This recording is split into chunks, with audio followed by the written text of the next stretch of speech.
Hello, hello, hello. Welcome to another episode of the British Bear Show. This is a show about the Chicago Bears, and we're just giving it a bit of a British accent. How are you, Jason? How are you, mate? I'm all right. I'm just about recovered from staying up stupidly late to watch the game live on Monday morning, as it was. We were discussing that just now, weren't we? But yeah. I'm all right. I'm good, mate. I'm good. Thanks. Good. Yeah. Well, what a bit of a turnaround, man, from the week before. Unfortunately, we're a loss for the Bears. I mean, I think a lot of us predicted that they were going to lose. But it was just certain, how they did lose. That was the thing what really sort of, hurt. And it's something really what the Bears really haven't sorted out in a long, long time. And I think really that something needs to happen quickly, or we could just completely ruin Caleb Williams in the first year of having him. So let's get the sort of wild for that room. Let's talk about the offense, man. I mean, they started off absolutely fantastic, I thought, on the first drive. I think he got sort of 5 completions in a row. Really sort of like, it just looked completely different compared to how it was the week before. And the offensive linemen seemed to be holding up as well.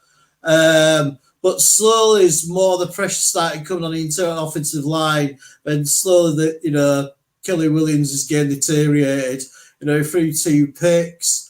But, I mean, he was getting knocked to hell. I mean, I think he got like 37 pressures. He got sacked 7 times. And you could tell when it was getting to the fourth quarter that, the guy was taking a bit of a pounding.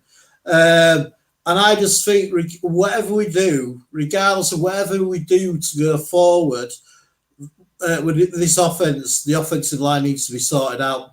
I don't know how they can do it, but I just think that's like a massive issue, which is going to hold the offensive back. So what were your sort of feelings about the offensive performance on Sunday, Jason? Just a quick shout out first, though. Comment on the screen. My little sister's joined me. She said, "Bear down, big bro." Thanks, Chrissy. And happy birthday to you, Chrissy. She's her birthday today, so happy birthday to her. But yeah, like you said, it's a game we expected. I think most of us expected to lose. I know there was a lot of positivity because of the first week win. We kind of expected to lose. We would have taken that score as kind of like what we thought it would have happened before the game, wouldn't we? We would have said like lose by 6, hold them to under 20. You think, okay, yeah, but I think it's the manner of the defeat and the way it happened at the end that's got people really pissed off, Where do you start? You're right. He was under duress whole time. It was 36 pressures on 37 dropbacks, but that wasn't all of those 36 pressures, according to Next Gen Stats. A lot of those were multiple, pressures on the same play. So it wasn't one place, but one. But over the course of the game, they produced 36 pressures on those 37 dropbacks. Yeah, he was under too much pressure. It was just garbage, wasn't it? It was absolutely terrible. We're never going to get him going with that sort of play. So let me get my sheet out for this one. 7 sacks, 11 hits. He took an absolute beating. The good news is he's not injured because he got a fucking hammering, didn't he? Which is unfortunate. He was pressured on 47.9% of his dropbacks, which the Texans, for them, that's the second most in franchise history in a game they've had. Really? So, that's not my stat bomb, but yeah, because that deserved a stat bomb. Yeah, but I loaded with them, mate. I've got loads for you. I've got loads for you. You've been busy. Yeah, I don't take it far too seriously. But yeah, so in his 2 years in charge, D'Amico Ryans, that's the most that he's blitzed. Do you know what I mean? So they knew the game plan, which we'll talk about later. But yeah, he needs some help definitely. And what we said to talk about the O-line with the pressures. I know the people are raging about the interior, and I think there's a little bit of people are remembering what they've seen in the past, and then they're holding on to that, and then that's becoming part of their narrative about who the bad players are, all these other things. And there's a load more that feeds into it. Like, we know about Nate Davis and his training and some other stuff, but I kind of find it just strange. Coleman Shelton wasn't absolute rubbish at the Rams. He was a starter there for a good number of years. He's all right. Nate Davis was good in the Titans O-line. So we've got and suddenly something's happened, and I'm not saying they're world beaters, but they haven't been great. To go through this week, actually, Braxton Jones allowed the most pressures. He allowed 8 pressures on Sunday. I thought they would be strong on the edges anyway. Well, we knew playing. Yeah, we knew that was going to be the challenge. Last week against the Titans, the interior O-line was the problem. D-line was the problem. But this week, we knew the challenge was going to come from there. One of the best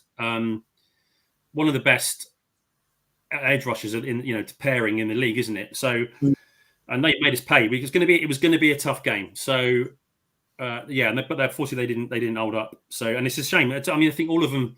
All the O-line kind of the tackles, definitely Jones and Wright probably had their worst games for us potentially. Yeah. They gave up 6 pressures. Jones was 8. What were your thoughts about Teven Jenkins' performance? Yeah, again, not great, was it? Like you said in the show on our thumbnail, in a contract year, I can see why they're not, with his health issues, and now he needs a good year. He's got to have a good year. And I know I saw some stuff about. Can I respond to that comment? Yeah, I just saw it go there. Sorry, I'm getting distracted by the comments. Foster's chucking in. No, not that one. This one here. This one here. Let's say, one lineman isn't going to save the line. Caleb was a correct pick, and every team picks Caleb with the first pick. I agree as well. I agree. So.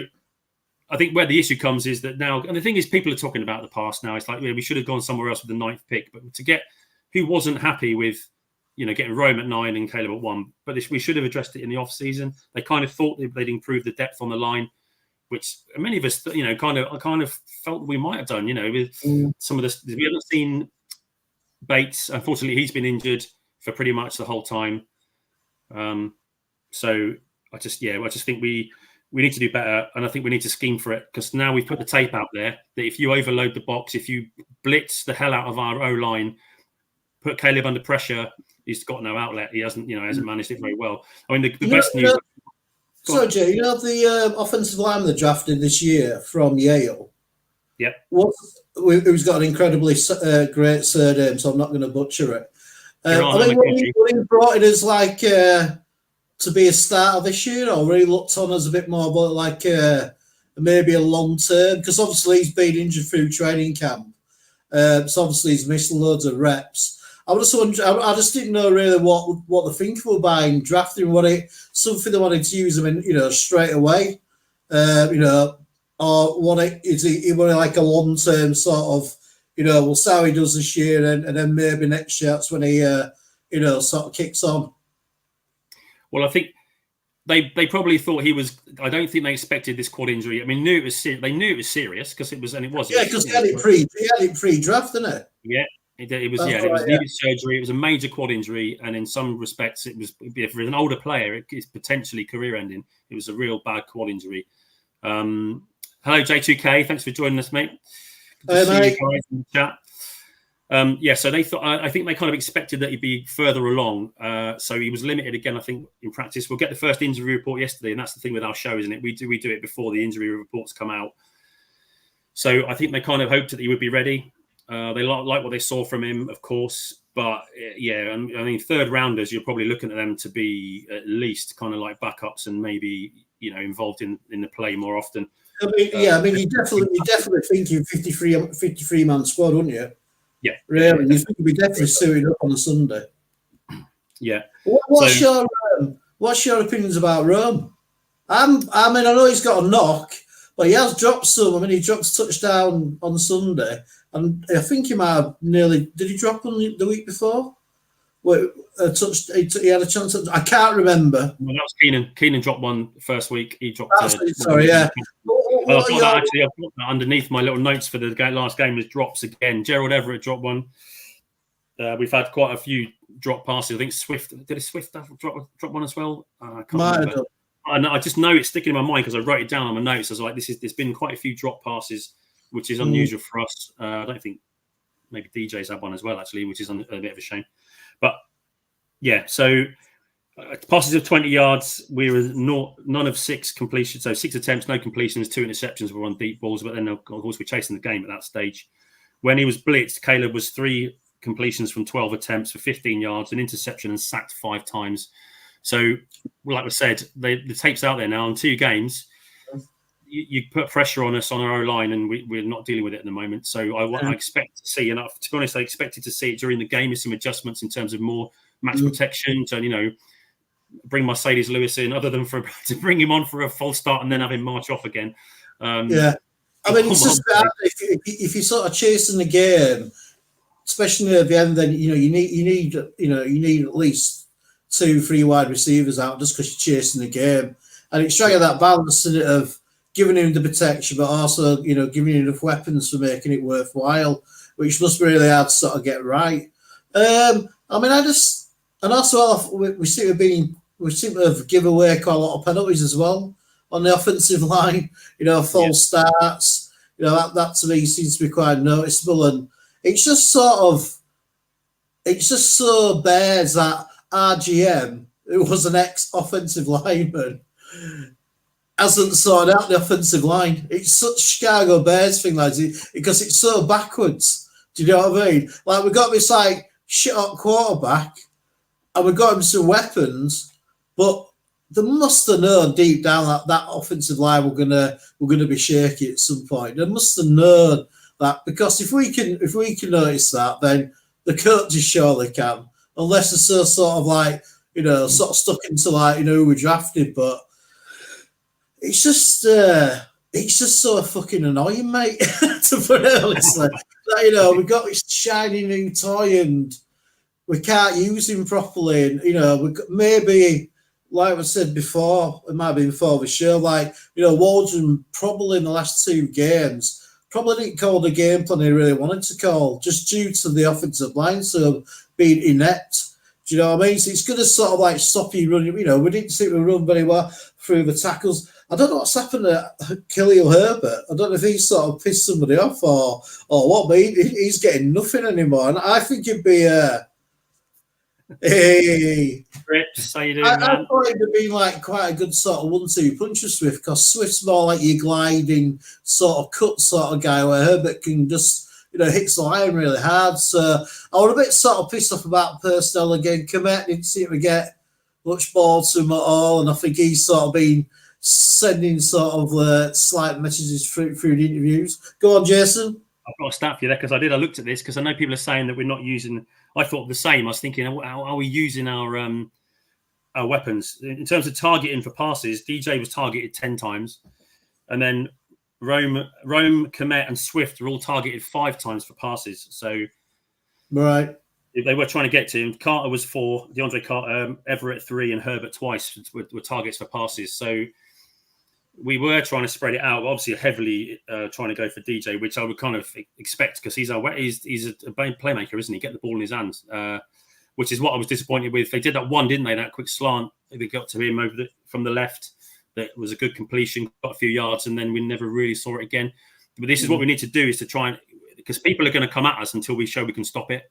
And that's what you said about Waldron. That's the one thing I was really pleased with the hire. I thought it was a great move getting him as offensive coordinator, because of what he did with Seattle last year. They had a really poor offensive line and managed to scheme it to work for them. So I'm kind of disappointed that he hasn't done the same for us yet. So, and I thought there should have been adjustments in the game when it was clear that that our O-line was just getting overrun. Then where was the extra protection? Because like you said, it's a balance between putting weapons out on the outside, putting your receivers out there. But there's no point putting the receivers out there if quarterback's not going to get a chance to pass to them. So you're better off surely bringing a tight end or 2 in, or dropping one of your receivers and putting someone in the backfield who can pick up that extra rushers, because they were sending 5 quite a few times. And that's the problem with, you got one-on-ones across the line, and you had only one of them to break. And there was quite a few times that we couldn't hold a one-on-one across the line. I just think it's... again, it was... Who was it? Someone put about 5. There we go. J-Rock again. Thanks for joining us, J-Rock. I don't think I've seen you in this chat before. All 5 O-linemen were missing blocking assignments. It wasn't just the O-lineman. It was Komet totally blew one. It was just generally all rounds. I mean, and again, there was a short pass that I noticed that one of our receivers just whiffed their block entirely, which blew the play up. So there was a lot of things across the board in that respect, in terms of our blocking generally, which was just bad. It was just bad. There was just. Sorry, mate. I think one way of rectifying it is trying to get a run game going. You know what I mean? The last 2 years have been one of the best running offenses in the league. So, and you know, 3 of them guys are still on that offensive line, and that takes so much pressure off Khalib, and then it'd open up the play action pass and his rollouts. It would have sort of, you know, that first offensive drive we had, that you know, his passes were crisp. They're all like, you know, short to medium like passes, so it was like moving the chain. You know, it had a nice tempo about it. You know, he had like nice technique and everything, and it would have sat that deterioration of pressure. You know what I mean? And also as well, a lot of the wide receivers, I'm sure it might have been Rome saying, "Oh yeah, I sort of ran a slightly wrong pattern." So if you're getting people not even running the right patterns to where they should be, but you know, I mean, I know Fields had that problem as well with some of the receivers he played with. But yeah, it's just I think really they got to try and get a running game going, and then just try and get tempo. But they've got to. I know the running game's easy for the offensive line to play, but they've got to, like Teven Jenkins is still struggling as a pass protector. Really, it's, you know, he's not as good as he is as a run blocker. So I mean, I watched I watched Aldo's show with Greg Gabriel yesterday, and you know, he made it sound like you wouldn't really get anybody decent from the street now. So I don't really know what we can do, Jason. You know, especially regarding the centre. Yeah, at this stage you can't, because they had Bates in, didn't they? That's what Bates. There was initially it was going to be Bates and Shelton competing for the starting centre job, and it just went to Coleman Shelton by default because of Bates' injury all the way through preseason. And I kind of agree with Adam Mason, who says that if you want to mess him up, Caleb up even more, then switch his centre out, which he's got used to playing with. We need to just. I think I'm kind of torn because you need continuity on the line, but then you can't accept what happened at the weekend. I watched the Monsters of the Gridiron podcast, and Terry Spain made a good point there, which was that they dropped Valus for one mistake. They dropped him for muffing that punt. Whereas, you know, maybe something's got to happen the same, but you can't. I've seen and watched on social media some of the things people are suggesting about shuffling the entire O-line around. And I think you've got to train with that first. You can't just go chucking them all in unless you're practicing during the week with that. And we don't see that. I don't see the practice. I think definitely you could replace Nate Davis and bench him. You know, with the other guy in the squad as, you know, offensive lineman like with Murray and I can't remember the other guy now. But I'm sure because he's completely missing his assignments. Completely missing his assignments. I know he's supposed to block. He whiffs on blocks, you know, and that puts more pressure on everybody else on that right hand side of the O line. But it's just, it's just something what we seem to be talking about ever since I've been doing podcasting, which is, I think this is like my 3rd season. We're always talking about the offensive line of the Chicago Bears. Yeah. I love this. Yeah, I saw this one too. I saw someone else mention that, Foster, to put Tev on the right-hand side with Wright, and then Matt Pryor at left guard. And I think that was one that's in my head probably is to switch out Pryor and put Pryor in at a guard somewhere. And either that was a solution or just straight in for Nate Davis, maybe. We haven't got through the same because he can't put Trainer in. They see him in practice week in, week out. So if I trust that they don't think he's good enough to put in straight off, I mean, Gramer and Pryor aren't good in the preseason, but it's not against starters. So they hope. I'm sure. I can't believe they're going to watch that game on Sunday night and not realise that something needs to be done to sort that out. Whether it's changing the scheme, whether it's replacing the player, they might have been trying someone new at different positions. But I'd be desperately unhappy if they don't try and do something different this weekend. Because the trouble is as well is that this could injure Kelly Williams. If you get injured, you can't say that's not pounding week in, week out. I mean, it's not like a 6'4", in the pocket, old school quarterback, physique. And you could tell he took a lot of hits on Sunday. And it's just a feel like Keenan Allen injured. That would have been, because it's just sort of like, I just don't feel like we've seen what that wide receiver group can do. Because apart from DJ Moore, the other two. I mean, Roma really he hasn't done anything, has he, really? Since, the last two games, stats-wise, dropped that touchdown. I know he's injured, but, I know it takes a lot to go from college to, being an NFL receiver, just due to the what they've got to take on information-wise. But it's just so, and it feels like the Bears have been smacked in the face in the offense. I think because pre-season went really well, and they think, well, we've got these new skill players, and that's all we needed to do. And it feels like they're a little bit in shock, especially Williams as well, because this probably is like the first time in his football life that he's playing with people who are physically better than him. He ain't like the greatest player, he ain't the best physical player on the field anymore. He's in the NFL, it's professional football. And he looked a little bit sort of like, guns, sort of hair in in the spotlight sort of thing near the end of the game. It's, because he would do, but, he seems to be a very confident guy anyway. So hopefully he just sees the bigger picture. But so we'll leave the offense because it's just depressing. And I've got a couple of things first, though, before, just to wrap up with the offense. I mean, one thing that was positive was we improved our conversion of third downs. I think it was only 2 or 3 of 14 last week. We managed 6 of 17 this week. So that was an improvement. There was some better passing from them. There was a couple one I remember early on, might have been the first drive where Caleb stepped into a collapsing pocket and fired one out to the right-hand side. So he's improving. That was a good one. Where's that? Someone, I think, J-Rock again. Actually, J-Rock's got some good stuff going on here. Thanks for joining us, man. And I've been thinking this too. Like I said, it's not time to panic yet. I know there's been people screaming already, which is insane, about sacking people here and there and making all these changes. It's week 2 with a rookie quarterback and a new scheme, new coordinators. Everyone just fucking stay calm, all right? It's not great. There's no denying that. But this is Chris Morgan, exactly. And he's always been, everyone's lauding him, and it's been okay. And because we've had some good, statistically, like PFF grades and that kind of thing, some good line play, especially in the run game. He's responsible for the blocking schemes, as J Rock has said, and he's now exactly the run game coordinator. And what's the thing everyone's saying at the moment this season? We have not had a run game. So I'm not going to, like I say, I hate throwing people under the bus, and I'm not going to start calling for heads now.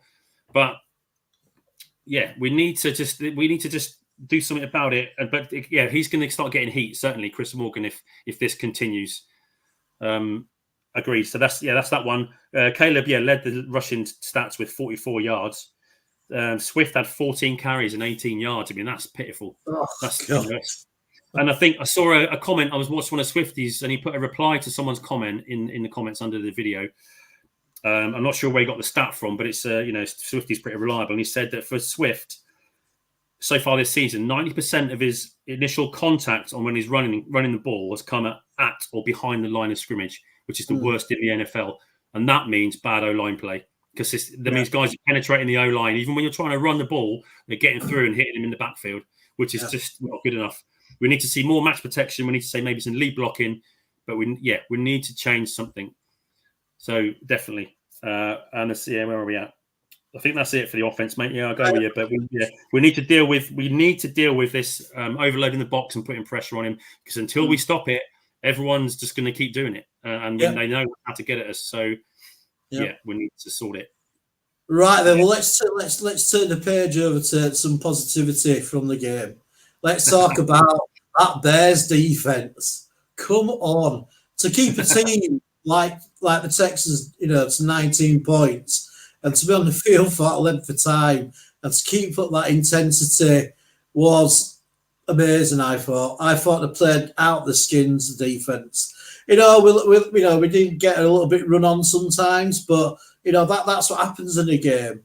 But I just thought, to stop a quarterback like that from scoring under 21 points, I thought that was hats off.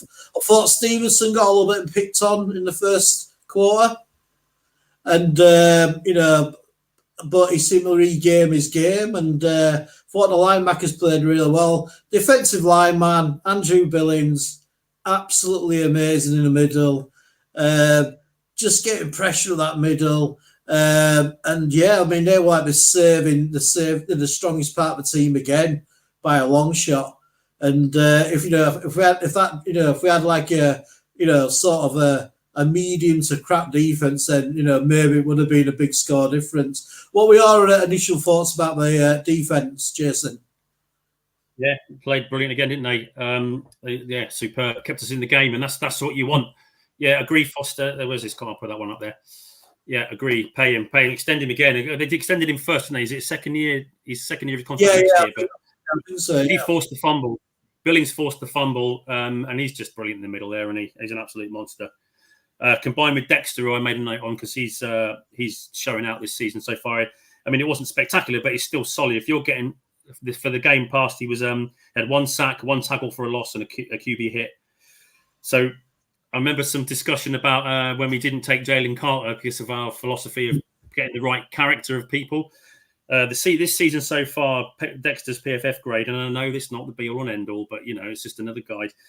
Dexter's PFF grade is 66.7 and Jalen Carter's is 38.7. So I know I would rather have on the team. But yeah, there we go. This is Thigh. How generous of you. I don't know if you blokes were alive in 2006. Well, I know, we look quite young in this light, but this defense has started to compare themselves to 2006. I don't really want to tell you what we're doing in 2006. Yeah, let's not go there. But yeah, and that's what people are saying, is the shades of it. And to be honest, we went to the Super Bowl with an awesome defense. Yeah. In fact, twice, isn't it? One of them with an awesome defense and, a kind of average offense. So you need to... You have all three phases to stay in the game, and that's what it did. They did exactly what was required of them. And we're going to have to. We knew we'd have to lean on them because we had a new offense, so number one rookie quarterback pick. It was going to take time for him to get rolling.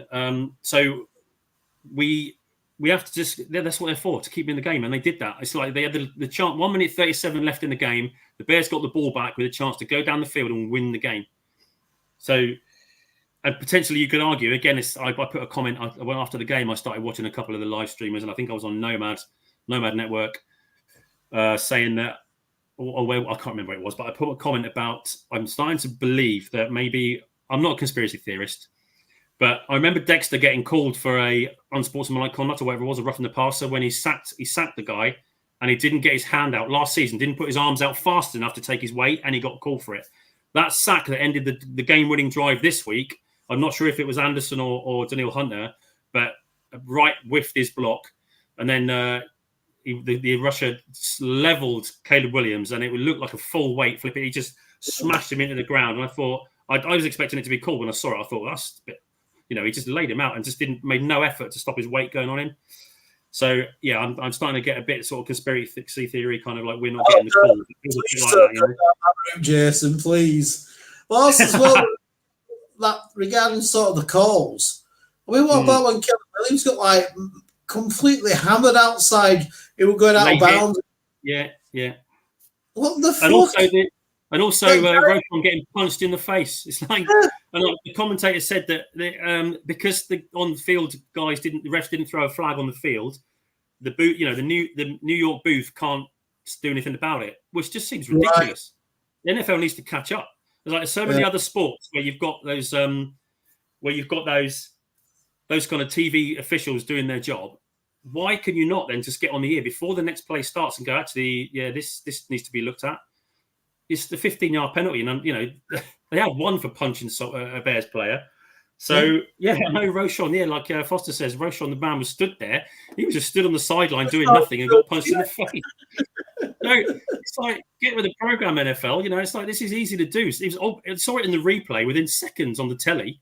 So all it takes is someone to buzz in the ear of the officials and go, just take a look at this, guys. 15-yard penalty, first down, we move on. But it's small things, it's fine margins. But no, to go to the defense, mate. They kept us in the game. Tremaine Edmonds led the team in tackles this week. 11 tackles, 8 solo, a sack, a tackle for loss, and a QB hit. So he was back to his best. Sanborn again was awesome. He was all over the place. Yeah. He's great off-ball linebacker, isn't he? 2 tackles, 1 sack, 1 tackle for a loss, a QB hit, and a pass defended for Sanborn, who, we got to start thinking about coming to extending him, haven't we? So fine to come. Definitely Foster. There's a fine to come, and I think for TJ Edwards, unfortunately, because that's probably meets all the criteria for a hip drop tackle, the one where he tackled Mixon and took him out of the game. Can we talk about this tackle, right? Yeah. This tackle. Me and you both played rugby, right? To me, that just looks like a good tackle. That just looks like a good tackle around somebody's legs or waist. Your head's back, is out of the contact zone. And to me, I can understand the threat of injury. But to me, that's just a good fucking tackle.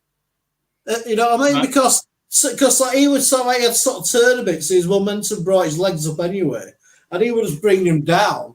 And I'm sure if you did that in rugby, you wouldn't get called for it, would you? Yeah, I'm sure you would. Again, rugby's a different game, mate. But it's, so I think it's the thing is they've got criteria to meet. Like there's 4 criteria to class it as a hip drop, and it's the fact that I'm not saying right or wrongly. It's instinct to try and bring him down is to take your feet off the floor, isn't it? To add your weight to try and drag him down, and it's the fact that he swung his legs around to in front of him, and then his weight went through the leg, and it's whether or not it's a good tackle or not. I think you could be in trouble for that one because of the nature of the foul. So the nature of the tackle rather. So that's something they're just trying to deal with. They're trying to change the game in terms of reducing injuries. And I think if you're a defensive guy, half of it's just instinct, isn't it? The speed. It's just instinct. You just do it, and and to ask a player to sort of think about, which is the target zone? Oh, what about this? Can I do that? I know you got to have rules, and tackling's got to be as safe as it can be. But at the end of the day, you are playing a contact sport, man. You know what I mean? And I don't know. I just thought when they first started talking about last year, I just thought, well, it looks like just like a good tackle to me, really. All you try to do is get the man down. Basically, I understand the injury aspect, the potential injury aspect of it, but I don't know, man. But what did you think about the defensive backs overall on Sunday? Yeah, okay. I mean, let's say they targeted Tyreek definitely because no one's going to throw at Jalen Johnson. And sorry, I was just reading. Get distracted by the comments. I shouldn't look at the comments. I don't look at the comments. I don't have them on. No, but thanks for joining us, everyone, and thanks for joining in and joining in with the comments stuff. To foster a fine move for Gordon. Was it Gordon or was it Tyreek? Was it the one who put his finger in the guy's face and then he got punched for the foul on the? As we always know in sport, it's the guy that retaliates that gets caught. That's always the same. Unless you're the Texans and punch someone on the sideline, that's fine. But they were good. They were okay, weren't they? I think where were we at? So Bayard was all over the place. He had 11 tackles, tackle for a loss, and he recovered the fumble. So I think he's been a really good. It was Stevenson that poked Nico Collins, who then lashed out. So it was Stevenson. But it is what it is. Just grown men getting into scraps. But no, the defense is good. The secondary was pretty good. I think I haven't got. I didn't take a note of the quarterback, the Texans quarterback's numbers. Forgotten his name already. CJ Stroud. That's it. Yeah. But yeah, not too bad. I mean, we kept him fairly quiet. Not quiet, but it wasn't spectacular. He didn't go to town on us, did he? So. Where are we at? We had 3 sacks, we had 4 quarterback hits, 6 tackles for a loss, and a forced fumble over the game. So it was okay. We've done better. We know that our defense is pretty good, and it's a combination of the backfield and the up front, isn't it? So we kept them under control, kind of. Yeah. And the thing I was worried about, which I mentioned in last week's show, but talking about this game, was Joe Mixon. So we actually managed to run pretty well. So. The Texans, they managed 175 yards on the game, so just 75 yards in the game, which after he ran for 159 last week is a big improvement. So, and that allowed us to control the clock, which was again what I was frightened of, was the Texans just running over us, keeping hold of the clock, and then just gassing our defense. But we actually dominated the clock in terms of but we had the most of the possession, 31 minutes to 28. So I think touch on special teams. It seems these days that all you need to do is give the kicker sort of 50 yards between the 50 and 60 yard line and can still kick a field goal these days nearly automatically. Seems to be happening more and more throughout the league. I noticed this last weekend. I thought Santos had a good game. What are your feelings about the so-called dynamic kick return, the new kick return thing? How do you think that's been played out? Because I think a lot of teams now would seem to be kicking to the end zone and just accepting that extra 5 yards so it comes out on the 30th and just sort of playing like they used to do. And there doesn't seem to be that many fantastically great kickoff returns yet. No, there hasn't. Just a big shout out to PJ. Welcome, PJ. Good to see you, mate. Bear down, mate. Bear down, man. Hope you well. I don't think there's been too many. There's been one was returned this week, wasn't it? Was it Arizona Cardinals return one for a touchdown? We had 67 yards. Yeah. Well, I do think you're right that people are accepting that 30 yards is not really much different to 25 yards, so we'll take that. There was a bit of getting used to it. I think we haven't seen anything too crazy. But yeah, the foul, the call on Ogbongbemiga was it, who jumped early. He went early. He got a penalty, drew a flag for just setting off as soon as it was kicked. So again, his brain was still in the previous format. So we haven't seen anything too mad from it. But yeah, one was returned. I'm not sure I don't know about the numbers in terms of stats of how many have been returned this season compared to last. No, but yeah, I think some teams are happy to start on the 30 as opposed to the 25. But we'll see how I think it will still developing. That is so maybe halfway through the season. Yeah, I think you're right there, mate. But yeah, in terms of kicking, you're right. Santos, he hit all his kicks as is required of him, including 2 from 50. Where is it? This is on my stat sheet, but I've got plenty more for you to say for the stat bomb later. Stat bomb's coming up, mate. Yeah. So let me go. Go on. Go, we'll do it now. This is Jason's stat bomb.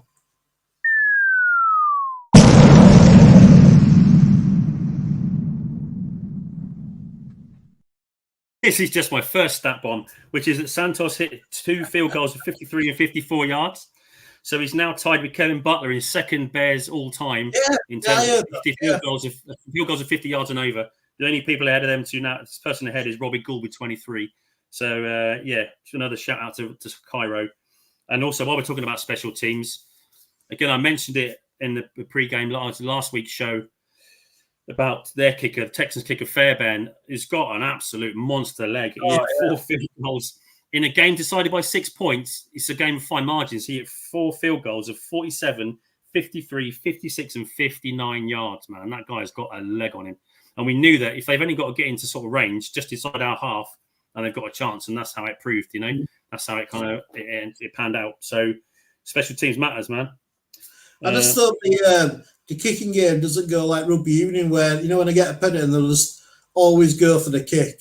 I hope it doesn't get like that, because they seem to be getting, they can seem to go, quite not guaranteed, but, 50 plus isn't such a massive thing anymore. So I hope it doesn't go like that. But, sorry, mate. Carry me your stat bomb. That was it. Let's do more later. Later when we finish. But cool. I can carry on. I can carry on them now if you like. But no. Well, if you got any more, do it now, and then we'll move on to the Indianapolis Colts game. Okay, you've got it. Right, let's do it again. I'll put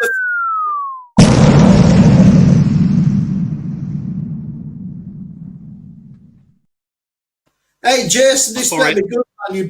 This better be good. You've built it up now. You've really built yourself up. Yeah. So if you bring some players or someone's really boring, then you could lose us some viewers, mate. Okay. some of our enormous audience, yes. Let me know in the chat. If you think my stats are rubbish, then please do let me know. I'm always happy to just not bother. Tell you to piss off. Yeah, exactly. Do one. Right, so a lot of these stats are actually courtesy of, I always like to quote my sources, Larry Mayer, the chief sports writer at the Bears. He came out with a few bangers. So the Bears have only allowed 3 points in the second half all season, which is the best in the NFL. So we know our second half adjustments on defense are working. The second place teams are the Steelers and the Chargers, who've only allowed 6. So yeah, go defense on second half adjustments. Nice one. You mentioned this earlier about Caleb starting the game hot. He had 7 consecutive completions at the start of a game, which is the most by a Bears rookie quarterback since Jim McMahon did it in December 1982 as a rookie. So Came out on a hot streak. We held the Texans to 4 of 14 third down conversions, which is 28%. And so far this season, our total third down conversions allowed on defense is 7 out of 28, which is 25%, which is tied for the third best in the entire NFL. So our defense is legit. Going on. Hey, Newbridge, Steve, good to see you, man. Welcome. Santos, I mentioned his field goal. Jess, do you know where the Bears are standing in the league than their defense? Do you know where we're ranked at the moment? In terms of yards per game? It's like overall. Well, there's a lot of stats to cover, mate. But I think, we are. I think we're kind of somewhere about 8th, I think, in yards allowed, something like that. All right, maybe a bit higher. So, yeah. Squeegee's here too, man. Welcome, Squeegee. Great. Oh, look at that. Oh, this is one of our best viewers says that's effing awesome. She likes the stat. Thanks, Chrissy. That's my sister. So that was it for that one. But the other one was, the temperature at the game was 89 degrees Fahrenheit. For those, obviously we use Celsius over here, but it was 89 degrees Fahrenheit, which is pretty damn warm. And it was very humid. I think that made a difference because I think that's why we were getting a bit. It does matter, we talk about the conditions in Chicago. Everyone said about Jared Goff. Oh, look out. Jared Goff doesn't like playing in the cold. It has to work the other way around. We're not used to that heat, man. And let me finish this stat, Foster. It's my last one. It's tied with 4 other games for the hottest temperature at kickoff since 2000 for the Bears. Two of them were in Tampa, unsurprisingly. The other one was in Miami. And actually, one of them was in Chicago in September 17, where it was 89 degrees at the start of the game as well. So there you go. That is the end of this week's stat bombs. You know what? I didn't even think about the heat. Didn't even enter my mind because obviously it's a dome stadium, but they had the roof open. So yeah. I didn't even fucking think about it, man. Good stat, man. Anyway, what do you want, Foster? You're not supposed to just sit in somebody's back garden. I'm in the middle of a robbery, dude. I'm lookout. Why do you think I'm sitting? Hold on, I'll get back. That was short and sweet. Thanks, Foster. I pissed him off. I'm already joking, man. I think you've probably done worse already. I got the stats. The Bears are the 8th ranked defense. They've averaged 18 points a game. They're giving up 215 rush yards. I don't know where that ranks. It's probably 10th or 12th. No, 107 rushing yards a game. So they're 8th ranked in that. Right. That's cool.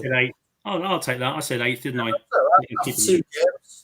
Right, then let's move on to the next game then. The Indianapolis Colts on Sunday. It is at their pad. What are your thoughts, mate? I think we're going to win this game, but I'd like to hear your thoughts first. Yeah, well, I always hope the Bears win. I never think of anything other than... But, this is why it's time not to go crazy just yet. It's week 2. Things are, new for us. We've got a new quarterback, new offensive coordinator. If we're learning the way they're going to work, and admittedly there is a lot to work on, but we've got a great defense. Special teams is good. We just need to calm the fuck down, make our adjustments, and hope that they got it and things start to improve. But I think this is a winnable game. Absolutely. Interestingly, our next 4 games are all against teams that are 0-2 right now.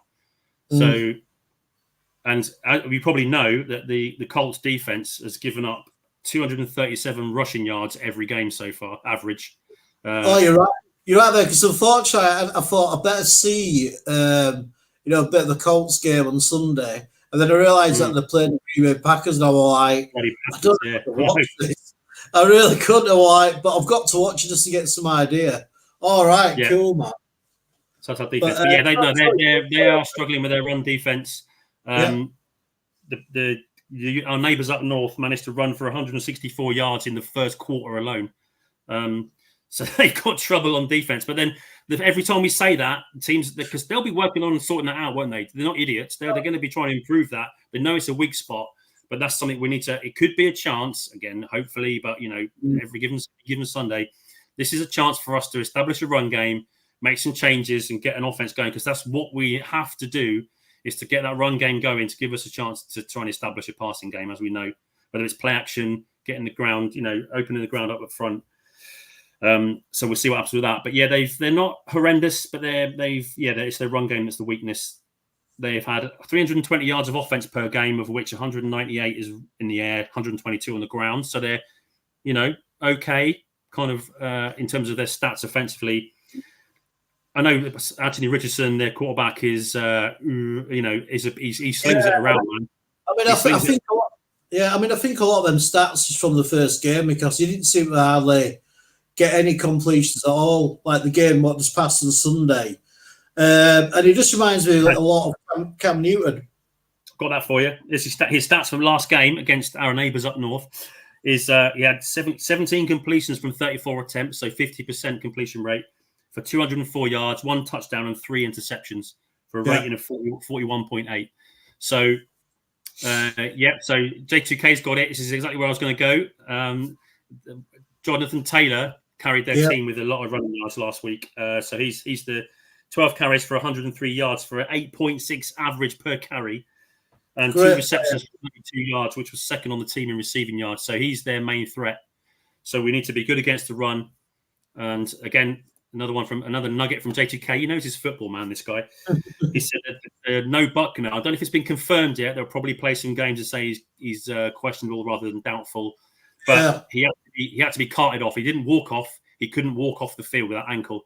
And he came into the game limited with a back issue. So he's beaten up. And if he's not there, then that's a big threat eliminated from the middle of their defensive line. So I think there might be somebody else as well on their D line. What could be injured, but I just can't think of the name. Which heard earlier. Samson Ebukam, the defensive end. That's it, yeah. Yeah, and they've also lost starting safety Julian Blackman and starting cornerback Juju Brents. So 4 starters on offense have gone down already this season. So, so they're unlikely to play. So that could help the Bears. So far, Richardson, the quarterback's had 3 touchdowns, 4 interceptions. He's been sacked 3 times. And then this is a thing, again, which is probably not the thing that the Bears fans want to hear. But one of the strengths of the Colts team is their offensive line. Oh, yes. In the last game, according to ESPN, they only allow 1 sack, 3 quarterback hits, and only 5 pressures for the entire game against Green Bay. So we got our work to do to get some pressure on, but it can be done because that's where one of his interceptions came, was when he was under pressure.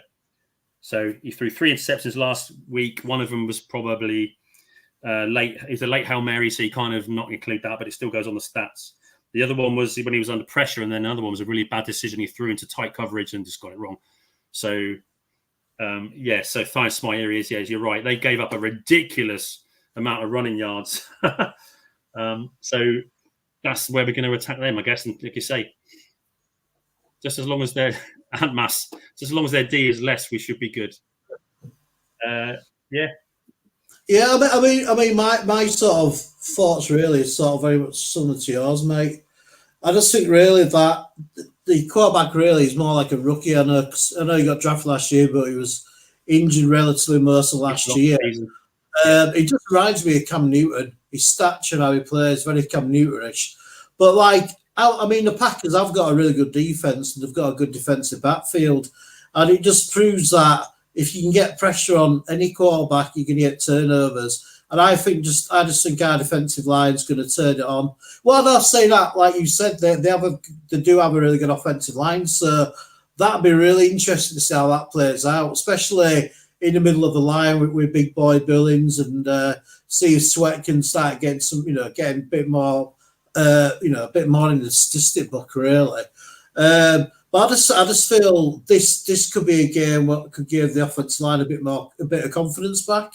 If they've got a few injuries out to their star guys, even if we change it around, just even if it's just a matter of that they have a really good game of run blocking, just to give that offense some identity, really, because it just seems to be really, because I don't think we're able to run fully what he wants to run due to the offensive line that, maybe we might get a bit of an identity of what the offense is really about by the end of this next game. If their defense isn't as good as the Texans or the Titans, who we've had, who we struggle with. But yeah, I think the Bears are going to win this game. And I know you don't like doing score predictions, but I'm going to go for it, man. I'm going to say, I always sort of say around the same sort of figures, really, but I'd probably go something like 21-14 to the Bears. I just think they're going to click. I don't know why. I'm just hoping the offense is going to click, in the next game, and that offensive line, something's got to change.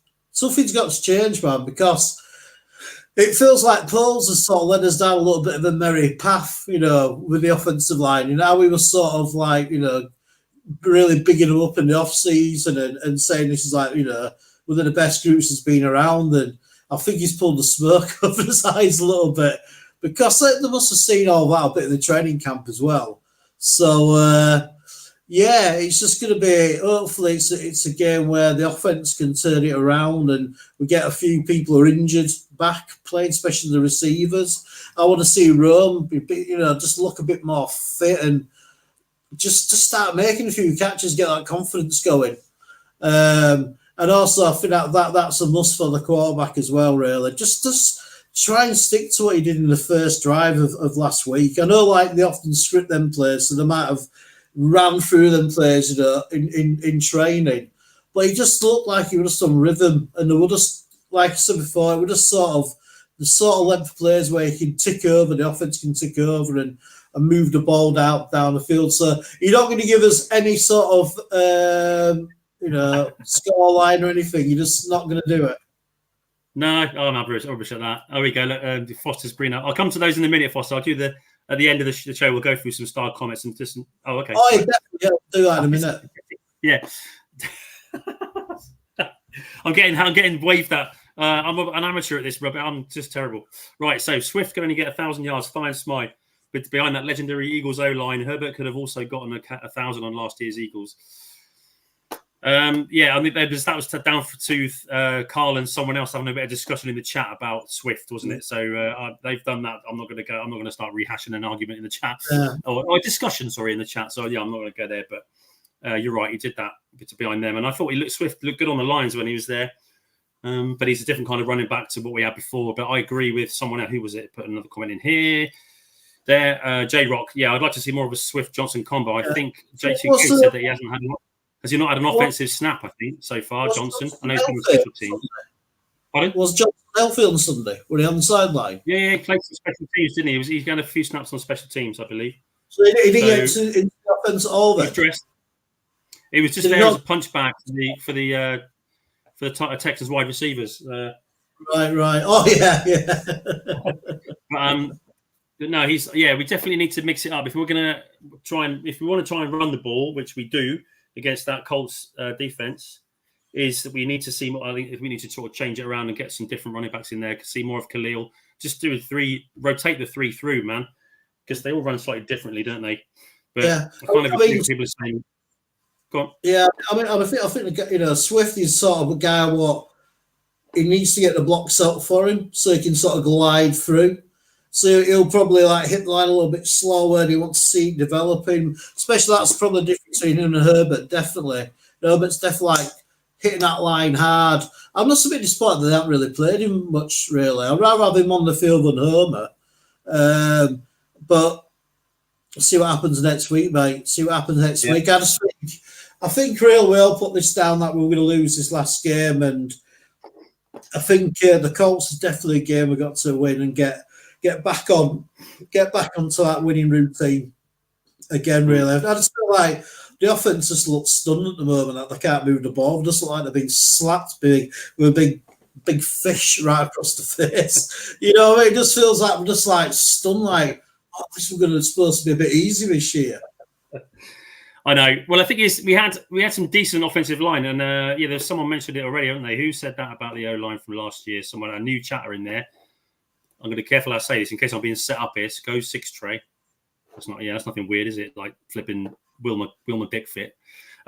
So sorry, my British brothers. This is the same O line Justin Fields has to play behind, and there's been a load of discussion about that on social media, isn't it? About all the Fields lovers are saying that last year it was because Fields was crap. This year it's because the O line's crap. Well, I'm not even getting into that. Fields is gone. Yeah, he had some issues. I think when we compare the stats for Fields and Williams, they're pretty similar right now. Yeah. So, and Fields is in his 4th year. So I think it's the same, pretty much the same O line, different center, and that's why people are starting to get at Chris Morgan, isn't it? This O-line coach, because you're thinking, well, why haven't we gone forward? Why are we going backwards with this? Which goes back to the stat, and you said about Swift, is that someone was saying in the chat that he's not been sort of hitting his holes, but there weren't really any holes for him. So like I said about Swifty the podcaster, not Swifty the running back, Swift Sports Network, he put in his chat about like 90% of Swift's handoffs or carries with the ball, he's been hit at or behind the line of scrimmage on 90% of his plays. So clearly that is an O-line failing. Our offensive line needs to improve, man. Faux show. So yeah. So that's that one. Where are we at? That's J Rock and Carl talking about their discussion. I agree with that. About we need a bit of a combo. We need some more, mix it up on the O-line, get some running play going. Antmas said, what did he say? Yeah, I totally agree with this, Antmas. I tell you, if our O-line's got any pride, they should be playing angry on Sunday. They should be willing to go out there and make a statement. So they've got to, especially Jenkins in his contract year. Davis has got a lot to do to win the fans over to his side. See, it's on, man. If they don't do it now, then we've got to start making changes to personnel on that line. They can't make that difference on Sunday. Yeah. And I think what also was quite frustrating for me was that we didn't really get any moving pockets. It's like it changed completely from the first week. There was no rollouts. There was no naked boots. There was nothing different. We just seemed to play too much shotgun as well for my liking. We had a bit of success under center.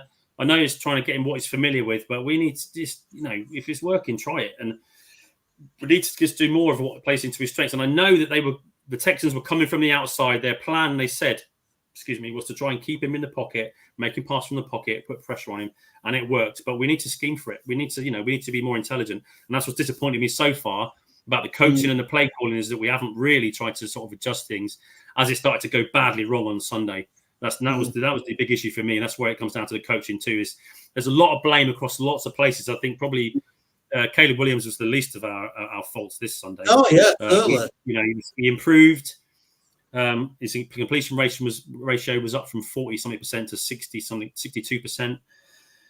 Made some decent throws, on time. That first drive, let's say, was excellent. But we need to adjust for what's seen in the game, and we know that they're going to come at us, and that's what we need to be scheming for this week, hopefully. So, in terms of special teams for next week, beg your pardon, I finished the O-line. What I've noticed about the Colts last week was the second half, they switched to a hurry-up offense, and that seemed to get them some results. Richardson will look more into a rhythm, and it limited the Green Bay subs that they were allowed to bring on and off, obviously changes. So that was good for them. So we've got to watch out for that. They received quite a few balls, and then go on, mate. Sorry, and then in their last game, are you giving us a win then? I know you don't do scores. I'll say what the hell? It's a win. It's a win. Do you just want me to do a thumbs up? I'm always going to go like that. You can't do a massive homer. I'm a massive Bears homer, man. I always say we're going to win because I always dream big. I always just think it's possible. I dream big. I dream big. I believe in sporting miracles. But yeah, I think this is a winnable game. That's what I'm going to give you. That this is a winnable game. Go on, let me pull a score out my arse. Then I'll say 27-17. There you go. In fact, 17 might be generous. So 27-13. Right. All right. Cool. So we're both for the Bears win on Sunday. As like we say, we need our O-line sorting out. So yeah, I think we'll end the show on that. Any sort of shout outs you'd like to give to anybody, Jason, or any like to get off your chest before we go? Let me see. Oh, there's a bit of stuff going on in the chat there. Right, Cole's. No, I'm not going to start getting into any conversations in there. They're doing it themselves. But yeah, thanks everyone for joining us. So shout out to guys that have jumped in throughout. Where am I? Start from the top. So we had Antmas, we had Carl. My sister jumped in. Happy birthday, Chrissy! Happy birthday. Brandon is obviously a Texans fan. That last Hunter sack was a thing of beauty. So well done for the Texans. Where you at? J Rock, Jim Foster. He said he's predicting Bears win. I know he's predicted everything right so far, so hopefully he's going to give us a good prediction too. Mm-hmm. Brandon, J Rock, J2K was in. Thanks for joining us. Triple R was here too, so thanks, man. It's good to see everyone. Ant Mass, I said already. So where am I going? I'm still scrolling, just going through names. But yeah, anyway, that's enough. Thanks everybody who was here. Otherwise, it's another 10 minutes. But we appreciate everyone joining. Foster's saying 24-16 to the Bears. Nice. Yeah, we'll take that. So Squeegee was here. Steve from Newbury, Detroit fan, he came in and said hello. Cool. Yeah, thanks, guys. Thanks everyone who came in to say hello. Let's say we're the British Bears. We're just fans across the pond. We're not experts. We just love the game, love the Bears. And if you are a British Bears fan, just email the show to try and just say hello. And welcome to join us, obviously, on the show, and we'll hear another fan's view. So, yeah, that's about it. Thanks for everyone. Anything else to add, mate? I think I'm kind of worn out now. I'm done. Are you done, mate? Yeah, I'll just say, just a quick thanks to everybody in the chat, everybody who's going to watch the show. And it's just like how Jason said, really, we're British fans and we'd love to have people from Britain on, who are Bears fans, and just to ask them about how they got into the Bears, and it's just been so great to sort of spread the word, because I think this program's really good, man. We like to have a laugh, but we like to give you the stats as well, man. So it's a nice balance. So so thanks to everybody in the chat. Thanks to Foster for producing the show. I'm glad police haven't got you yet. And we'll leave the show after 3 on a big fat bear down. So 1, 2, 3, bear down. Bear down.